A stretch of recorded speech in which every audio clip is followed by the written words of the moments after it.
citizens equal. To understand how we got here, we need to take a look at the evolution of the juvenile justice system.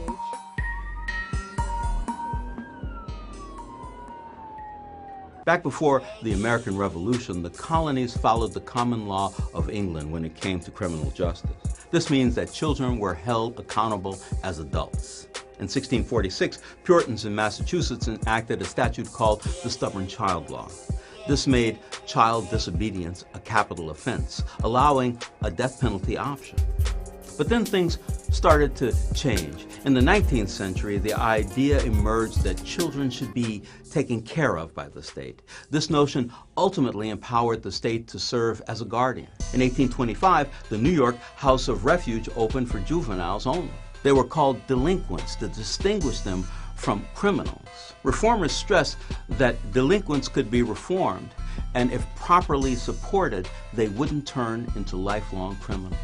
In 1899, Chicago reformers, also known as child savers, many of them disenfranchised women, decided to fight for the defenseless. One reformer, Lucy Flower, had been an orphan herself.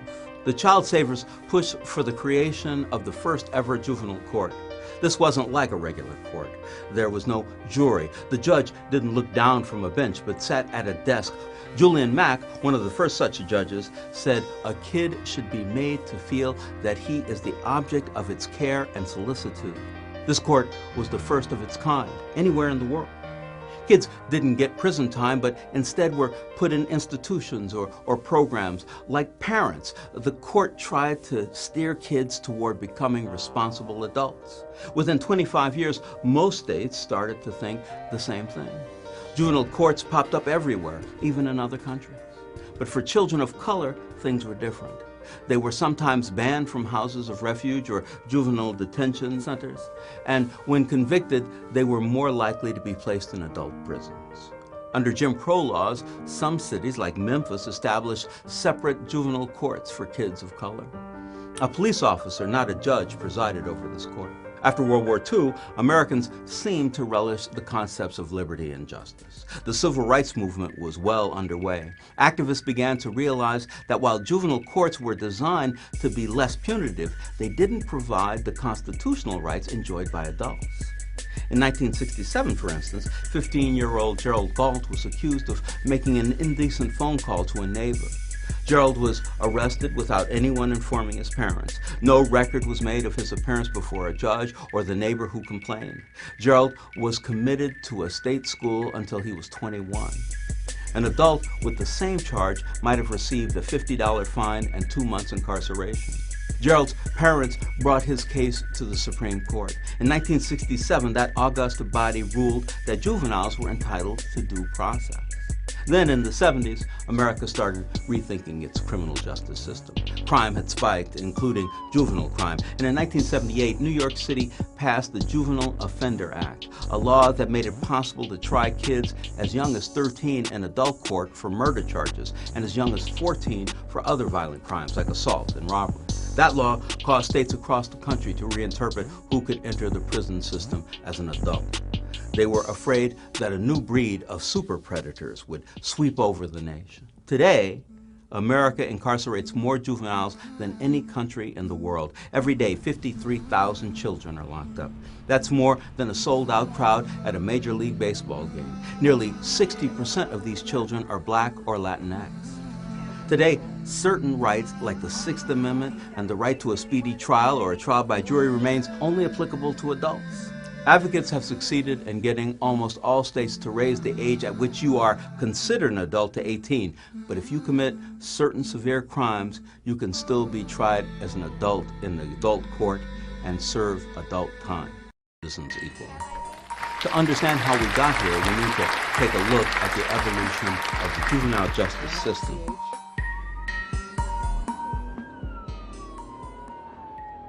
Back before the American Revolution, the colonies followed the common law of England when it came to criminal justice. This means that children were held accountable as adults. In 1646, Tonight, Puritans in Massachusetts me and enacted a Cornell, we statute will be called the talking Stubborn about Child what's Law. wrong This made child with disobedience a capital offense, the allowing United a death penalty option. States But then justice things system. started to We change. will be In the 19th focusing the century, the idea juvenile emerged that system children in should the be United taken States care of by the began state. in This notion ultimately 1899 empowered the with state the to serve as a establishment of guardian. its In first 1825, the New York House juvenile of court Refuge opened in for Chicago, juveniles only. Illinois. They were called delinquents to The distinguish them juvenile from system criminals. is Reformers a stressed separate that system delinquents could be reformed, of and if criminal properly justice for supported, children they who wouldn't committed turn into crimes. lifelong It was criminals. based on In the idea that 1899, children Chicago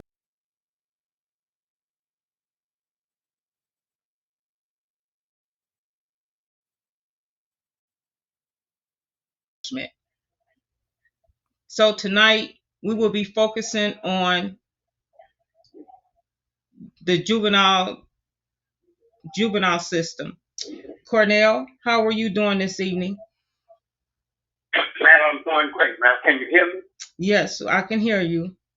Okay, thanks. Well, yes, ma'am. Thank you for welcoming me, ma'am. Yes, ma'am. I would like to say that, this is a good topic tonight because it deals with something that state law meant to adjust the criminal, related to the juvenile system, which is a civil matter process. So with that being said, ma'am, I would like to, say thank you very much for having me on, man, so to talk about these issues, man. You're welcome. So, Angela, we have another clip. Are you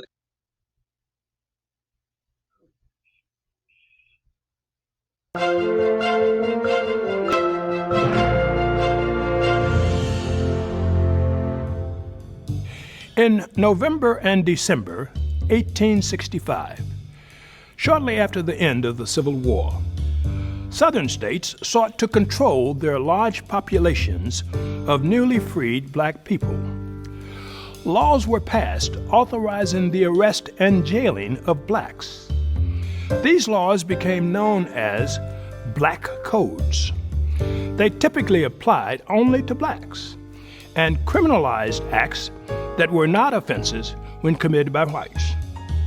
On November 24, 1865, Mississippi passed a black code declaring that all freedmen, free Negroes, and mulattoes found without proof of employment or found unlawfully assembling themselves would owe up to $50 in fines and serve up to 10 days in jail. As a result of black codes, the post-Civil War era brought American black citizens more contact with the criminal courts and prison systems than ever before. As the former Confederacy learned to use the criminal justice system as a tool of racial control, countless black men, women, and children were convicted and sentenced under unjust laws that criminalized them for existing as free black citizens.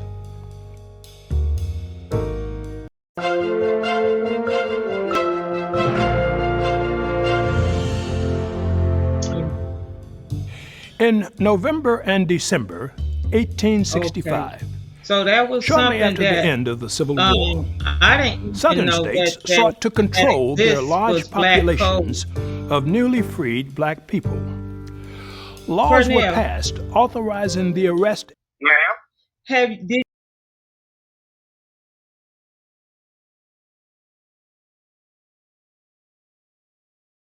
Not, ma'am, but speaking of that, we were talking about the ratio of the African Americans and Hispanics and the white individuals who were subject to juvenile convictions here in the United States, ma'am.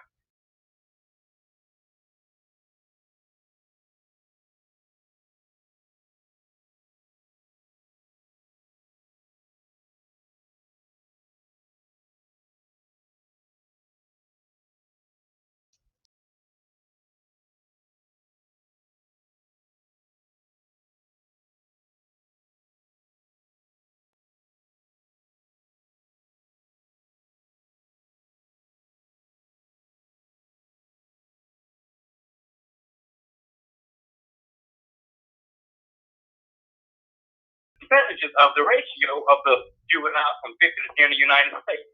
If I'm not mistaken, earlier you said that 50% of African Americans were convicted, under the juvenile statutes here in the United States, and that 45% of whites were convicted here in the United States, and that 4% of Hispanics were convicted in the juvenile facilities, according to the United States Conviction Code. Yes. And to understand the juvenile process, ma'am, juvenile is classified as a delinquent, as mentioned earlier. And because a juvenile is classified as a delinquent, they are not classified as being responsible for the conduct of their actions until they reach a certain age. In some states, it's 20 and so on. But here in Texas, you're at 18, you can buy a gun at 18. But they are now trying to change the laws to 21 years of age. Still, in the criminal justice system, a juvenile is not responsible for their actions until they reach that certain age. So if a juvenile commits a criminal offense, and that criminal offense is considered a heinous offense, as opposed like a capital murder or a murder with an aggravating element, then that juvenile will be classified as to be able to stand trial as an adult court. But the process to this is that the juvenile have to go through what we call a civil proceeding, which is under the juvenile certification process.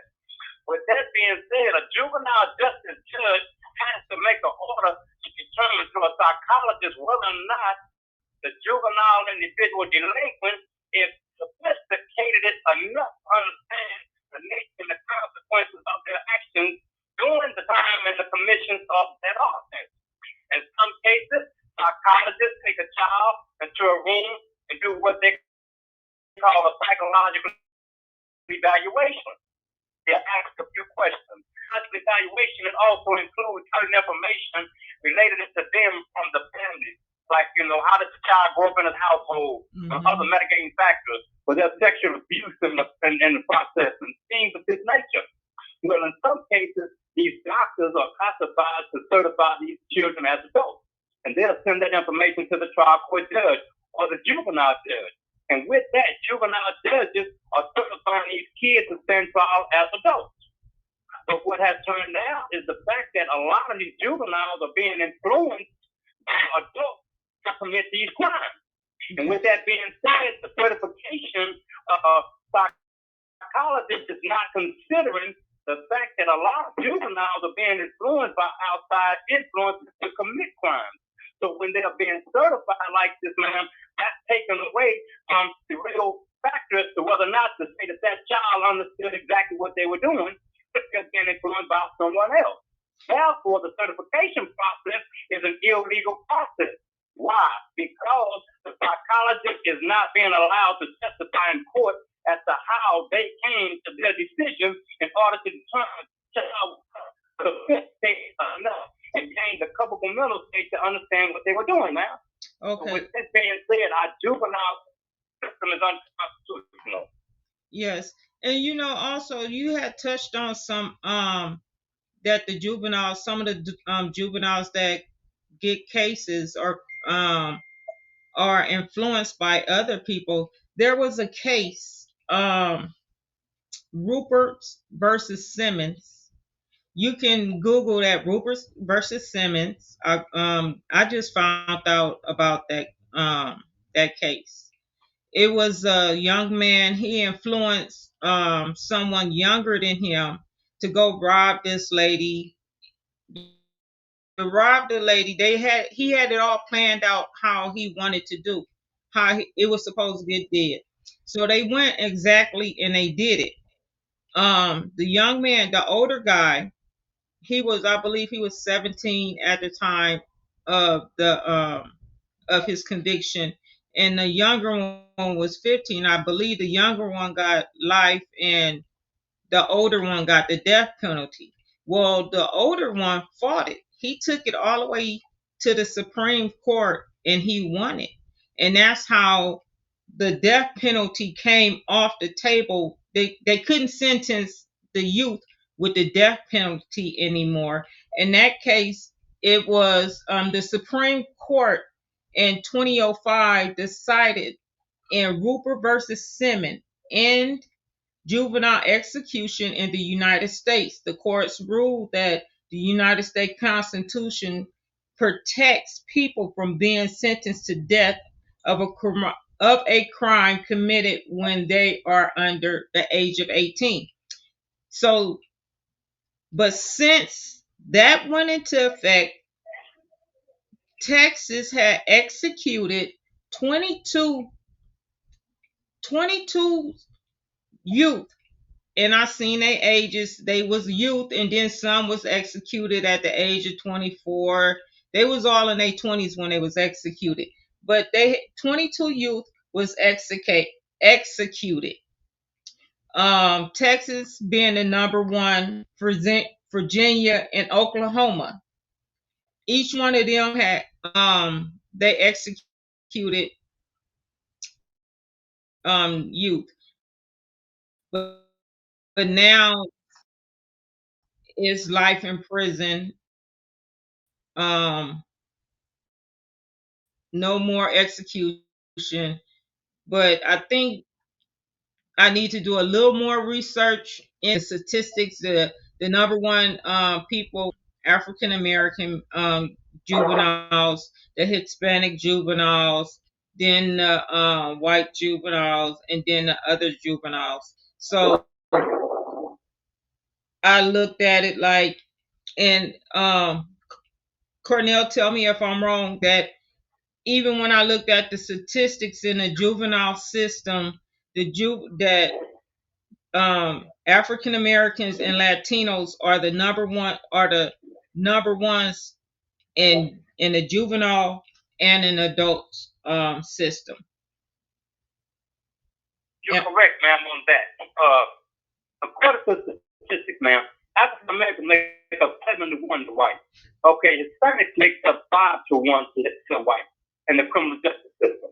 With that being said, in our criminal justice juvenile system, ma'am, African Americans are being, certified at a rate more higher than any other nationality in the United States now.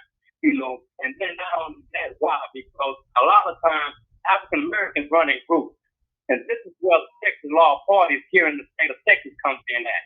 And then not only that, in the United States, anybody can be convicted of a crime if you are a party to a crime or if you acted in conjunction with the commission of a crime. Here in Texas, the United States Supreme Court ruled in Stewart stating that the anticipation of a juvenile to commit a capital crime is unconstitutional.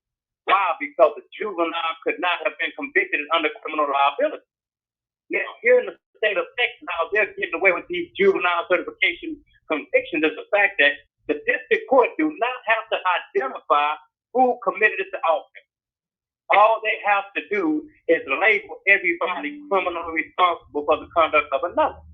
So with this being said, ma'am, it's thousands and thousands of juveniles in our criminal justice systems, ma'am, convicted under a theory called the Texas law parties or the law parties. So in some cases, accessory before the fact or after the fact.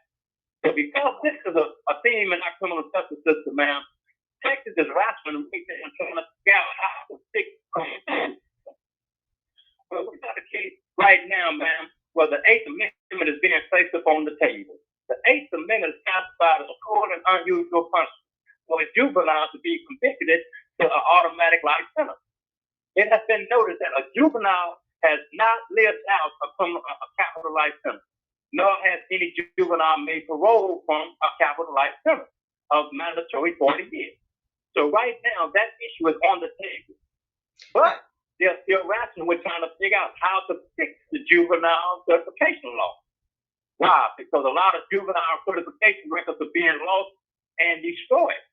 And with this being said, a lot of juveniles now are not allowed to go back and obtain records to challenge the certification process. And now, with that being said, ma'am, here it is. Our legislators are not even paying attention to the fact that with the juvenile cannot secure their certification records to prove that the psychologist used false information to certify them. These kids are in our criminal justice system being forced to serve out a mandatory 40 years for a crime that some of them did not, most of them did not commit, especially under the Texas law parties here in the state of Texas. or in the law party process, ma'am? You know, we tell you was talking about the Eighth Amendment, and Netflix was showing a documentary on the amendments, which I highly suggest that everyone, if you have, go over to Netflix and watch the documentary. They have it on YouTube as well.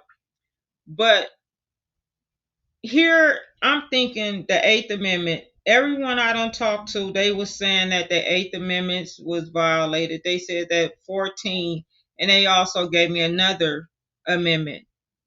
Cornell, this is my opinion, and I want you to chime in to it as well. From where, after talking to each one of these men and doing research and listening to the history and everything of how the juvenile system came around and the clauses that they still had in there hidden for the African American man. To me, this is my opinion, the amendments do not work for our men. The Eighth Amendment, the 14th Amendment, if you go, when you read, when you see what they said, what they pointed out, that when slavery was ended, when the amendments was drafted up, that it was a clause left in, I believe it was the 14th Amendment. And to me, though that clause is what keeps our black men, our black women, our brothers, our brown brothers and sisters keeping behind that bar. Be, because of that, because of the clause that they have in it. Can you touch on the Eighth Amendment, on some of the amendments? Okay, man. Let's touch on the amendments. Okay, you have the Fourth, the Fifth, Sixth, the Eighth, and the 14th Amendment. The Fourth Amendment is blank. That's the investigation process. Well, here it is. A lot of juveniles are being questioned without the presence of parents and without the presence of an attorney.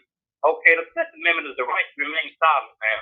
Okay, and the Sixth Amendment is the right to representation of an attorney. Okay, now here in the United States, they call the Eighth Amendment. The Eighth Amendment applies to adults under the double jeopardy standard. Okay, the Eighth Amendment applies to juveniles because a juvenile shall not be certified to stand trial as an adult or convicted for a capital automatic life sentence. And they're saying that the Eighth Amendment is unconstitutional, being applied unconstitutionally to juveniles. And all of these amendments are incorporated into the 14th Amendment, which is the due process and equal protection of the law. That means that no person shall be deprived of due process without protection of the law.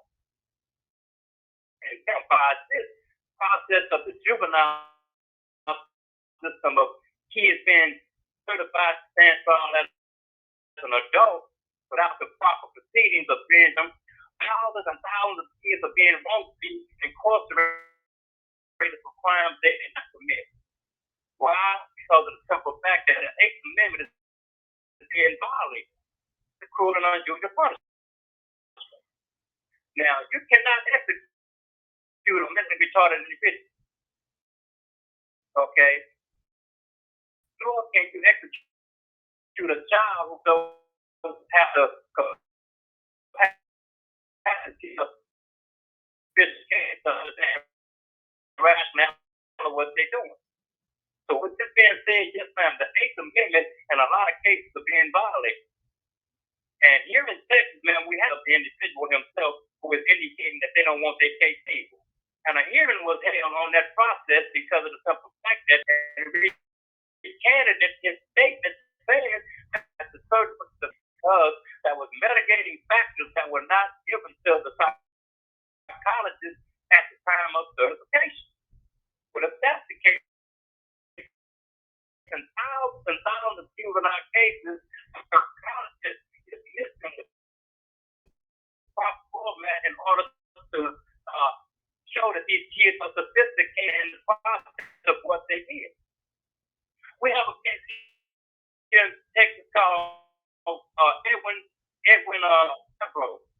he was a little kid who killed a cab driver, but he was influenced by another guy who was older than him to shoot the cab driver. Well, he went to the prison system, ma'am, and he became an individual who was allowed to rehabilitate himself.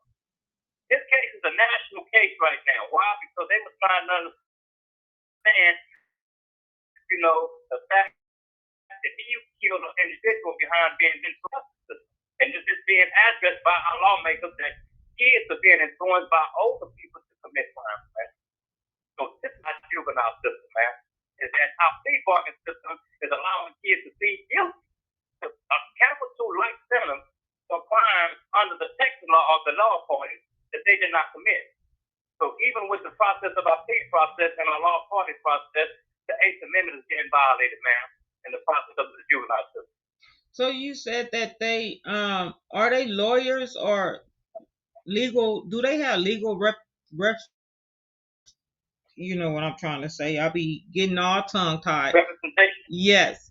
When you said that they're not, they being coached into pleading guilty or talked into Yes, ma'am. pleading guilty. Do they have their lawyers or attorneys there, and do you know if their attorneys had advised them to plead that way? Okay. If you got 5 juveniles accused of committing a crime, okay, and whoever the person is, that individual, like I said, criminal liability is not being asked here in the state of Texas, and I don't know where else. Still in the state of Texas, they don't even acknowledge criminal liability. You have 1 minute left. But because of that fact, man, thousands of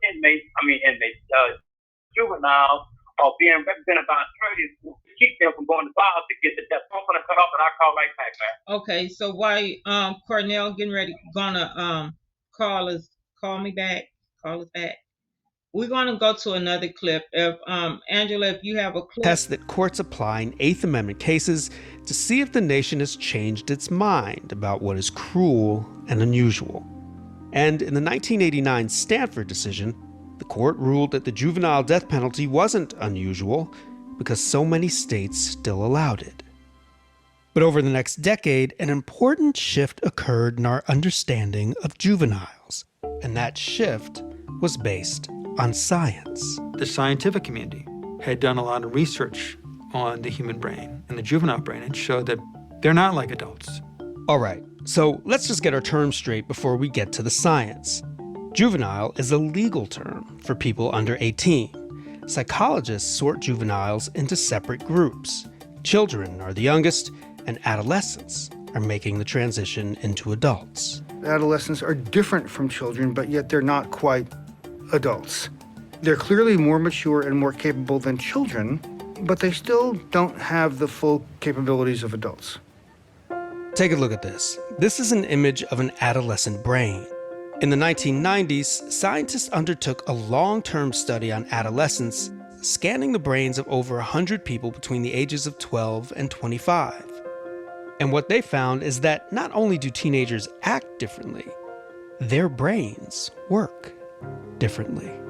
When we now know that the brain undergoes a dramatic series of changes during the adolescent years and into the early 20s, there are 3 main sets of changes that neuroscientists think are important. The first set takes place in the prefrontal cortex, right here. We think of it as the CEO of the brain. It's the brain's chief executive officer. It's the part of the brain that's responsible for all of our advanced thinking abilities, like planning ahead or thinking about the future or logical reasoning. As the prefrontal cortex develops during adolescence and into adulthood, we get better at things like self-control, thinking ahead, and weighing risk. A second change in the brain that takes place during adolescence involves a part of the brain called the limbic system. It's a part of the brain that's very important for our experience of emotion. And during adolescence, our limbic regions go into overdrive. So when we look at young people's emotions, we see that they have higher highs and lower lows. And then the third major development in the brain during adolescence has to do with connections between different parts of the brain. So the brain becomes much more interconnected. As our brains develop, the logical calculating prefrontal cortex learns to interact better with the emotional limbic system. We learn to control our emotions better. But all these developments don't happen at the same time. Some parts develop faster than others, and this can lead teenagers to make some bad, often risky decisions. Josh, do it now! David, try to... They're impetuous.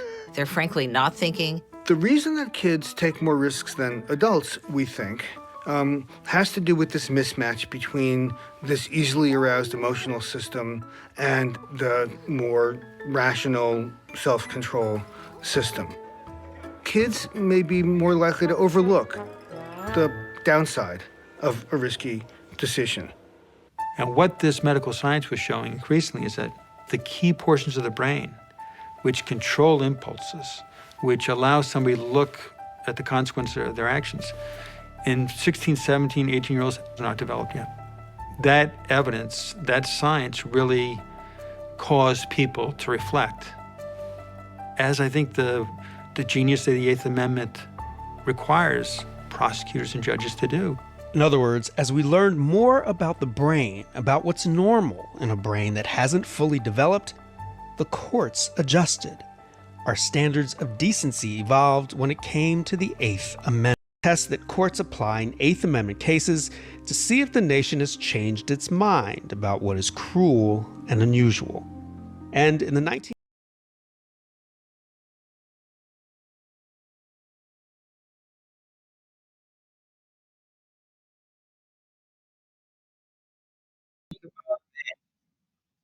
They said basically the video that you just seen, read, wait a minute, I'm getting a lost of words now. Basically, it's saying the same thing that Cornel just told us about the juvenile. But you can also see that they did research on the brain, that they're not mature when some of them do their crimes. But yet and still they say that this really touched me when I was doing my research. They said that a juvenile I'm finna to read it. I'm gonna get it for you because this one stood out more to me.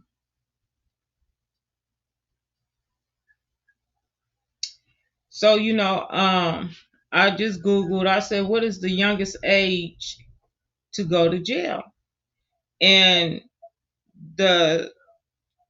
it came back, there's no minimum age for criminal responsibility. Children below the age of 14 can only face incarceration if they are proven to have enough discernment between right and wrong. Incarceration starts at the age of 14. So even under 14, they can still be incarcerated if they know right from wrong. So jump in. Cornel is back with us. Welcome back, Cornel. Yes, yes, ma'am.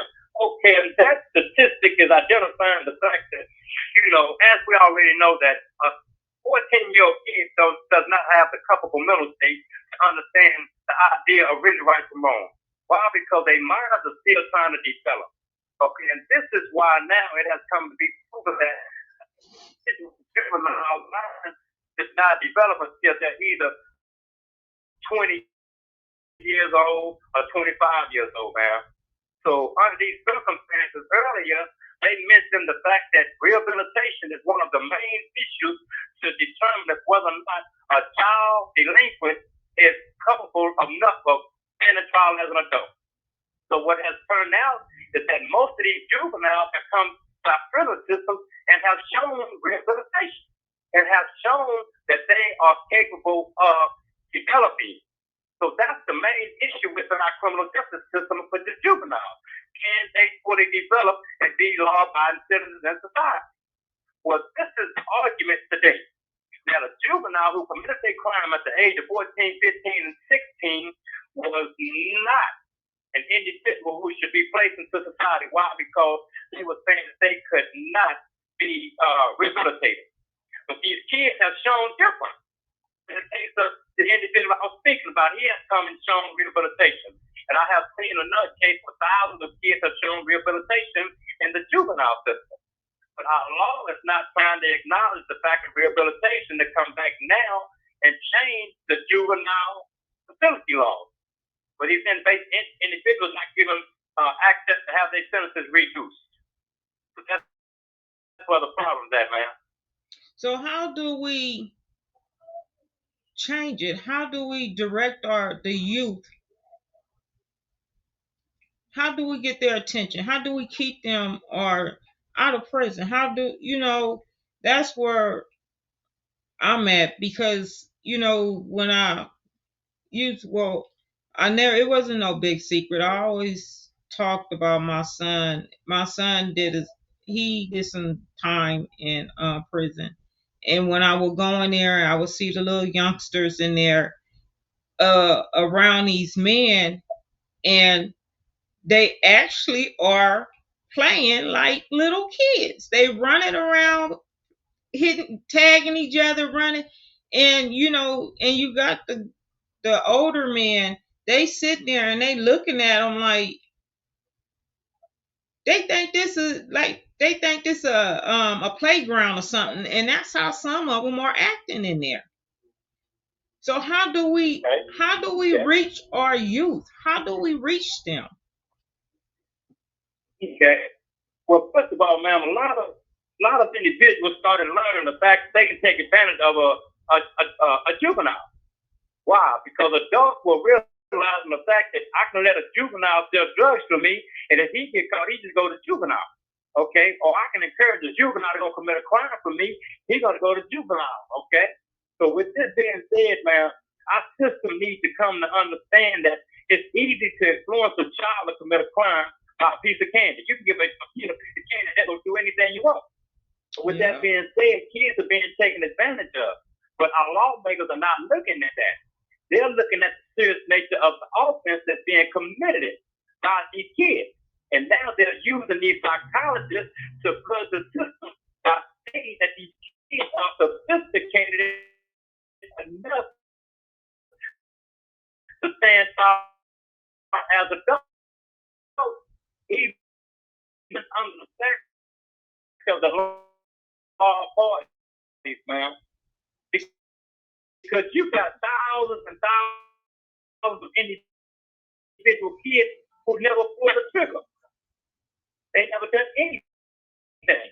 But they're sitting in our prison system because somebody else committed the crime. So, as I mentioned earlier, most of these kids have pled guilty under the representation. Why? Because this is what they're saying prevents them from getting the death penalty. So what's the difference between having a capital life sentence without the possibility of parole and being executed? There's really no difference, because one day you're going to die. Yeah. So you're being forced to slowly die as opposed to being put to death by execution. But just mind yourself, the issue is the fact that can that child be redeemed to be rehabilitated? And why come our system is not willing to give them that opportunity for rehabilitation? Our lawmakers are wrestling right now trying to figure that out. Well, they're kicking the can down the road 2 years, man. Could I jump in? I think the reason why they don't want to change it because they looking at these kids as dollar signs. Thank you, man. They looking at them as dollar signs, and if they don't have no, okay, so we're gonna put them in a prison system. Programs for the men. Some of them don't have where they can get education, so some of them are self-taught taught. So now you taking the kids away from education, and you know, so they can't get the education. So once they are released, some of them do affect door. You know, so they just look, these people are just looking at our kids as dollar signs. That's all they doing, and getting free getting free work out of them. That's it. That's my take. We know that our criminal justice system is a multi-billion-dollar enterprise. We know that for a fact. Okay, you asked the question of how do we keep our kids from being, made victims of the criminal justice system like this? Well, we have court judges, juvenile judges. We have district attorneys. We have people who are in place to try to, teach these kids, and put these kids in a better position than sending them to a prison system to serve out a whole 40-year sentence. But what's happening is that because it's a multi-billion-dollar enterprise, nobody is willing to take that chance on trying to spend the dollars for rehabilitation, as opposed to spending the dollars to house them in these prison systems for 40 years. It takes less to house a person in a prison system for 10 years, as opposed to it takes to house a person in a prison system for 40 years, man. So this is the problem with our system. Our system is not willing to spend the dollars in the right place to rehabilitate these kids. Instead, they're spending the dollars to house them in our prison system until they die, man. And this is a very sad thing. So as of right now, they're wrestling with the fact that our parole board system needs to have some say-so in whether or not a person is convicted, is allowed to be released in 30 years, or whether or not they should be released in 40 years. Well, 2 years ago, they denied our juvenile law because of that fact. That's the only reason they denied our juvenile law, because they want the parole board to have some say-so in whether or not a juvenile is released in 30 years as opposed to 40 years, man. Let me just it says the JJ budget was increased by nearly 100 million, aimed at planning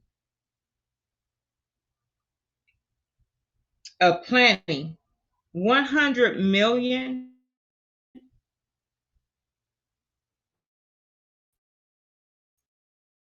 Shouldn't that go into the school systems? But it costs. Yes, well, they couldn't. Okay. It costs the taxpayers $336,000 a year to house a youth.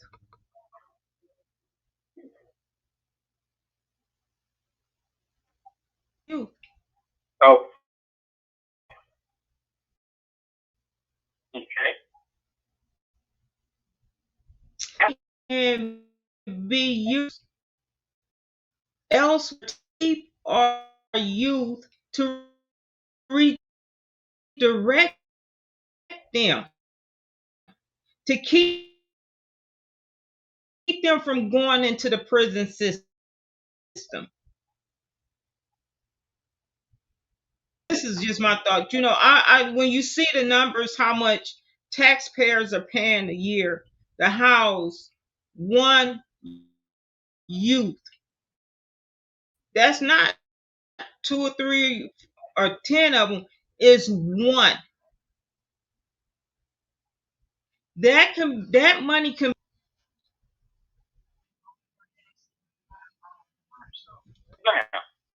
Okay, with that being said, man, for anybody who's listening to this podcast tonight, man, all we can try to do is encourage people to come out, to speak up, and to have your voices heard about the criminal justice system here in the United States.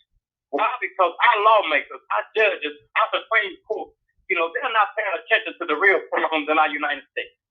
The United States is the number one, number one state in the country that's got more people locked up in prison than anywhere in the United States. That's been identified. We have more people in our prison system than we have in our college. Which is the same as was identified. We have more people in our prison system than we have in the military, man. And this is very sad that our lawmakers are not allowed, are not being, encouraged to come and try to, utilize the dollars that taxpayers are being forced to pay the bill of housing of one individual juvenile for 1 year, to house that same individual juvenile for 40 years, when you can take that same money and build facilities in order to try to redeem these kids from committing crime. Place more facilities, more recreational facilities and education facilities in our community in order to be able to help these kids to stop committing crime. Right now, we got a judge in Berry County, Mr. Cruz. He says that he got a juvenile that he didn't know whether or not he should send this individual to prison or not. He was confused. He said, because this is very sad that we have these juveniles committing crime at the rate that they're committing these crimes. And we're not excusing their crimes.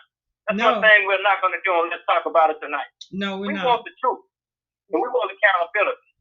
So because we want the truth and accountability, we need our lawmakers to be held accountable for their actions of not taking no action at all to rebuild and reform and fix our criminal justice system. This is a problem. Yes, just like right now, we have a parole board system that's so out of control that they say that you have to rely on an individual on whether or not you can make parole. Well, where is the system that we're supposed to rely on? We're not relying on a system. So now, with that being said, our prison systems, our capital punishment places are so overcrowded that it's busting out the seams. But now, our court judges, our Supreme Court judges, and our lawmakers are not doing anything to fix our problems now. When it comes to the juvenile system, the Eighth Amendment is being violated. And all we can ask y'all to do is come out, speak up, and let's address the issues about our juvenile system, the same as with our criminal justice system, the same with our parole board system. And we need to vote these lawmakers out who are not willing to stand up and do their job to try to fix the problem that they have created. Exactly. Now, you guys know we're getting close to November 5th, that we're getting ready to vote. So if you don't get out there and vote, you can't say nothing. You cannot say now. You can't even say anything because you didn't stand up and vote. Whether you vote for Trump, whether you vote for the vice president, you have no say so. So if something don't go your way, don't say anything because you didn't use your voice to get out there and vote. So, and also when these judges are up for a re-election for the juvenile courts, vote for them. Do your research on them. Just don't go in there and just start checking off people and stuff because you tired. You didn't want to read, Jody. I know I'm voting. You got to let your voice be heard. Don't be scared. Even if your voice is shaky, my voice be shaky, it be cracking, I be stumbling over words. But you know what? I don't care. I'm going to use my voice and I'm going to speak up for the ones that don't have a voice to speak. It's a shame that Texas have over 9,000 men in prison on wrongful convictions. Look, Cola agreeing with me. He out there barking. It's a shame. It's a shame. It shouldn't be not one person. And then once they find out they didn't do it, they still got to fight another 20 to 30 years to get out. They got to fight for their freedom. while the person that actually did the crime is walking out free. We got 10 minutes. I want to get this out real quick because this been on my mind. Denver. They had it was some cases that came up, and it was public record. It was in the newspaper and stuff, where I had talked to Christopher Taylor. He'd been on the show about his crime as a youth. Then we see this, I see in the paper, this guy, he committed almost the exact crime. And so Christopher asked me, he said, Shanette, can you send it to me? Now, mind you, I have sent in articles to them about these cases. I get a email saying that I was censored. They won't allow them to talk to me on a podcast. They can only talk to their lawyers. They cannot receive magazines in no more. They cannot receive newspaper article pertaining to what's going on. They had a DA over there, a prosecutor, and it was this. He was a guy. He was having a student shadow him, having a little boy shadow him, where the parents found some inappropriate text message from this person that had this young man shadowing him at work. So he was arrested for grooming. He was grooming a little boy. They was gonna meet up and everything. The parents found that the parents wanted him to testify against them. Can somebody tell me how much time did that prosecutor get for grooming that little boy? I'm going to tell you. Wow. I'm finna tell you. They gave him 2 months in jail, and he gets 5 years probation. He doesn't have to register as a sex offender. Only thing he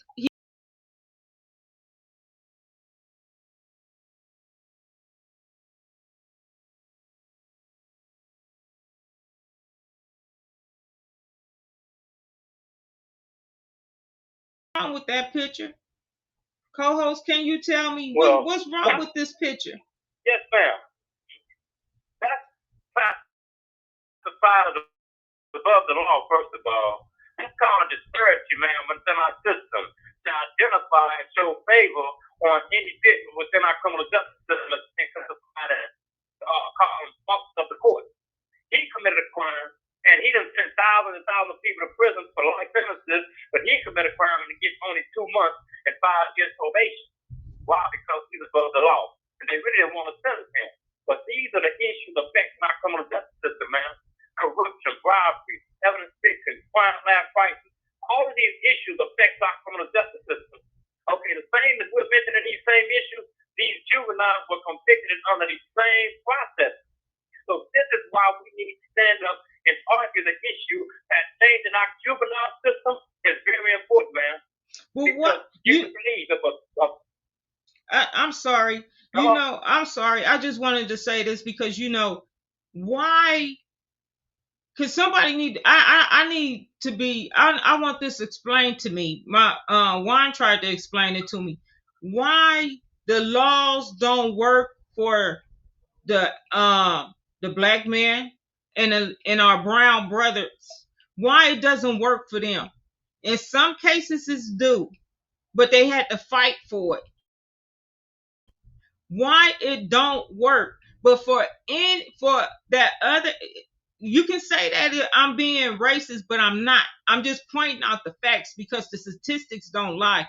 And if you if you do your research, everybody says that the black person and the brown man are the two that serve the longest time on wrongful convictions. They are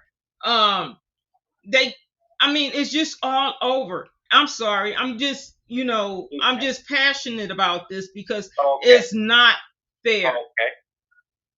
It's not fair. We have cases, man, with juveniles that have been convicted by all white juries in the district court, man. I have cases with 25 individuals here, a juvenile convicted to life sentences with parole here in our criminal justice system, and each one of them, the jury was stacked against them. In one case, one guy had an all-female jury after killing a female individual. He had an all-female jury. His lawyer was a former district attorney. So this is what's wrong with our criminal justice system behind we call atrocities of our criminal justice system. And because we're not willing to fix these problems, man, we need to stand up and address them, man. We need to address our lawmakers to fix these problems, man. So with that being said, man, I want to have a minute left to tap out. But thank you people for coming on and listening to what we had to say on the Let's Talk About It show of what's wrong with our United States criminal justice system. And tonight's topic was about the juvenile process and how it works and how it don't work and how it's sending thousands and thousands of delinquent juveniles to our death rows and our criminal justice system. If you will, please come out and stand up and vote these lawmakers out who are not willing to fix our juvenile system, because this is a very serious issue. You got kids convicted at 15 having to do 40 years of their freedom and a criminal justice system, even just our appeal guilty, but there's no evidence to prove it. Being enforced by a lawyer to plead guilty, being encouraged by adults to commit a crime that they're not responsible for committing. So with this being said, please come out, stand up, and have your voice heard and vote.